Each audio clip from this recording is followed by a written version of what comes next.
Olá pessoal, Glaucia Pomiglio aqui, bem-vindos de volta ao meu canal e hoje eu convido você a estudar aqui comigo para a gente fazer uma viagem, fazer uma analogia do vácuo à vida, do vácuo quântico até você. Mas antes da gente seguir aqui com o conteúdo que eu preparei com muito amor, com muito carinho, gostaria de deixar alguns recados, tá? Para você que deseja realizar a sua sessão de Mahalila ou de terapia sistêmica, lembrando que os atendimentos eles são 100% online e os links estão disponíveis aqui na descrição desse vídeo. Você também agora pode se tornar membro aqui do canal e ter acesso a conteúdos exclusivos. Nós já temos mais de 40 aulas disponíveis.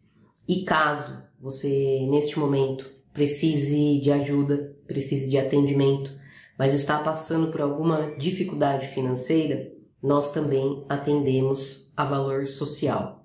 Então você tem a possibilidade, só recapitulando, de se tornar membro aqui do canal e também os links para agendar as suas sessões, seja de Mahalila ou de terapia sistêmica, estão disponíveis aqui na descrição desse vídeo. Um ótimo conteúdo para você!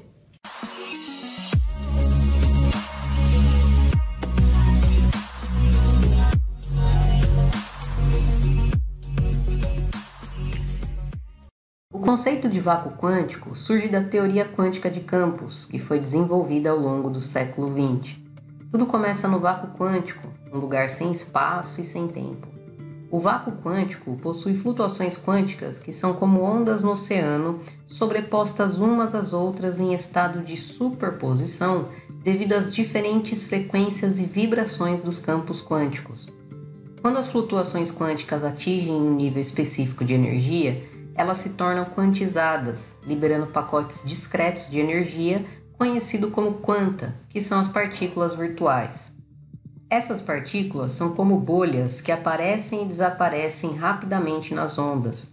Isso acontece quando partículas e antipartículas se interagem e então, imediatamente elas se aniquilam, liberando uma alta quantidade de energia de volta para o vácuo quântico.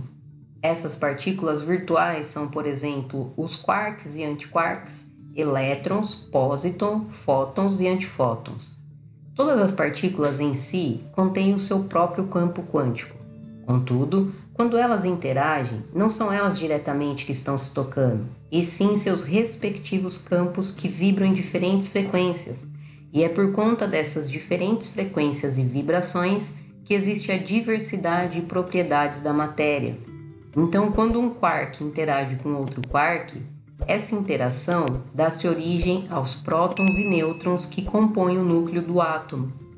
Com a recém-formação desse núcleo, os elétrons começam a orbitar ao seu redor, gerando então a primeira matéria no espaço-tempo.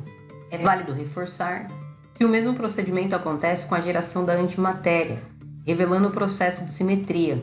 No entanto, conforme a expansão acontece, é identificada uma maior quantidade de matéria do que antimatéria, caracterizando assim a assimetria, que ainda é motivo de estudo para a ciência, para tentar entender por que existe uma quantidade maior de matéria do que antimatéria.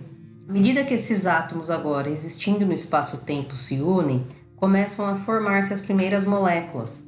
Essas moléculas, quando se interagem, podem se combinar de diversas maneiras, criando desde simples gases até estruturas complexas como proteínas e DNA, que são fundamentais para a vida como conhecemos. Dessa interação entre moléculas, dá-se origem nas células, que são as unidades básicas da vida. Células especializadas como neurônios, células musculares, células da pele surgem e começam a trabalhar em conjunto, formando órgãos e tecidos. Esses órgãos, como coração, cérebro e pulmões, se unem e formam sistemas, como por exemplo o sistema nervoso, o sistema cardiovascular e o sistema respiratório. Esses sistemas, por sua vez, interagem harmoniosamente, permitindo que o organismo funcione como uma máquina complexa e coordenada. Mediante todos esses processos, assim existimos nós, seres humanos complexos, resultado de um intrincado balé de flutuações quânticas e interações fundamentais nos princípios do quanto. Agora que você entendeu como surgem as primeiras partículas subatômicas, Gostaria de propor a você uma analogia e uma reflexão de como esses mesmos processos quânticos ocorrem em sua vida.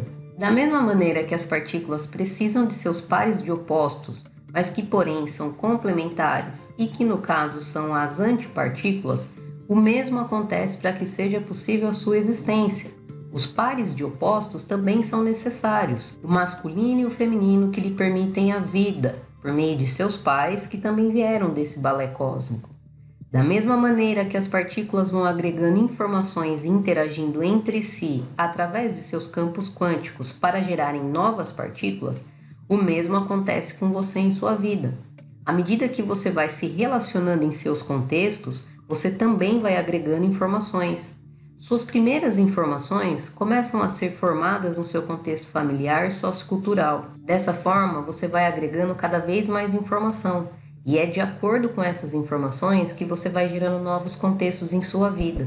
Em outras palavras, da mesma forma que as partículas são atraídas e se interagem de acordo com sua frequência e vibração, você se relaciona em seus contextos, que no caso são coisas, pessoas e situações, também de acordo com sua frequência e vibração, que no caso são representadas por suas crenças pessoais e coletivas que geram o seu campo de informação, ou seja, o mesmo procedimento que acontece com as partículas subatômicas. Afinal de contas, você já viu que você é formado dessas mesmas substâncias. Nesse sentido, assim como as partículas encontram-se no estado de superposição antes mesmo de estarem disponíveis no espaço-tempo, assim ocorre com os processos de vida que você deseja experimentar.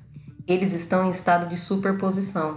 Em outras palavras, está disponível agora mesmo para você tudo aquilo que você deseja experimentar. No mesmo fluxo e refluxo que existe nessas flutuações quânticas, onde partículas e antipartículas se aniquilam, liberando grande quantidade de energia que retornam ao vácuo quântico e que depois da interação de quarks que possibilitam a criação de prótons, nêutrons e elétrons, permitindo a existência de um novo átomo, também ocorre com os processos de sua vida. Esse fluxo e refluxo, o retrair e expandir. Em nosso caso, esse retrair significa esse movimento de começar a questionar as crenças, de aniquilar tudo que não faz mais sentido e liberar essa energia para uma nova possibilidade. É esse recolhimento interior que nos possibilita fazer uma análise profunda, explorar as novas possibilidades e assim então expandir novamente. Porém agora, a partir de novas escolhas das infinitas possibilidades. A priori, esse conceito pode parecer muito complexo, assim como é complexa a própria mecânica quântica, pois ela é contraintuitiva perante o determinismo da física clássica se comparado à incerteza da mecânica quântica. Uma vez, contaram para nós que a vida é determinada, que existem os mais inteligentes, que existem os mais ricos, que existem os pobres e miseráveis, e que cada um tem que se conformar e sustentar o seu próprio lugar. Essa mesma história de que somente alguns ocupam os lugares privilegiados se sustentam até hoje no nosso sistema de educação, no sistema político e no sistema financeiro. Isso acontece simplesmente porque foi feita uma divisão de classes, aqueles que podem e aqueles que não podem.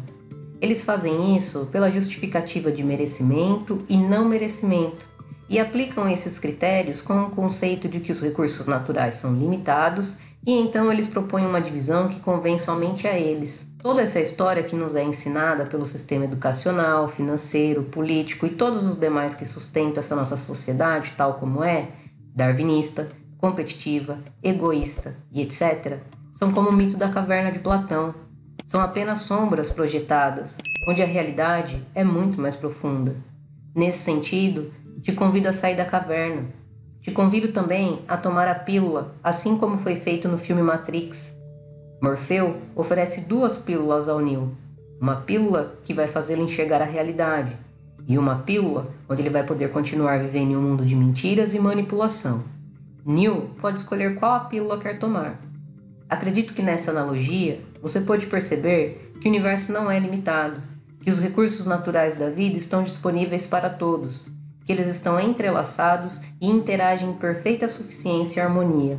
Para poder se conectar com tudo que de fato é abundante e real, é preciso trocar os contextos. E para trocar os contextos, é preciso trocar as suas crenças. estudar e buscar conhecimento, parar de ser marionete nas mãos daqueles que se dizem maiores. É hora de parar de adorar bezerros de ouro e mergulhar dentro de você. Obrigada por assistir e até o próximo vídeo.